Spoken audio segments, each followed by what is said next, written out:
অনুরাগ হোটেলের মেনুটা বলো কি দিয়েছে। এটা হচ্ছে আলু আলু দিয়ে আপনি কিছু শাক দিয়ে ভাজা। এটা হচ্ছে মোচা। এটা হচ্ছে কাঁচকলা ভাজা। এটা হচ্ছে আলু ভাজা। লঙ্কার চাটনি, লঙ্কা চাটনি, করলা ভাজা, বেগুন ভাজা, ভাজা।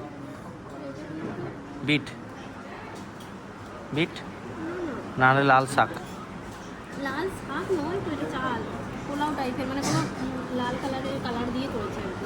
আচ্ছা, ভাত আর পাঁপড়, ডাল, 2 বাটি করে ডাল দিয়েছি। দারুণ কাঁসার থালায় দিয়েছে। আমি অর্ডার করেছি চিতল মাছের ঝাল, আর ও অর্ডার করেছে মটন। এখানকার কেমন ভাত খেতে হয়? কিন্তু সেম, এখানকার ভাত সেম, হুম। ভাতের চালের ভাতের মতো দেখো, ওই জন্য মানে ওই উপরের যেটা ভাত ছিল সেটাই সেরকম। ওই জন্য খেতে কোনো অসুবিধা হচ্ছিল না, ওই চালের ভাতই খাওয়া। বললাম যে চিতল মাছ হয়তো ছোটো সাইজের হবে, ঠিক আছে, এই চিতলের সাইজ। ব্যাক ক্যামেরা আর 1 প্লেট মটন মানে হচ্ছে 9 পিস, আর হাফ প্লেট মানে হচ্ছে 5 পিস।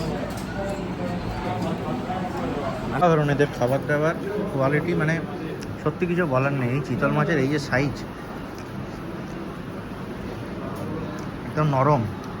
হ্যাঁ, সবাই এখানে নিয়ে আসছে। দারুণ দারুণ খেলাম, সত্যি দারুণ খেলাম।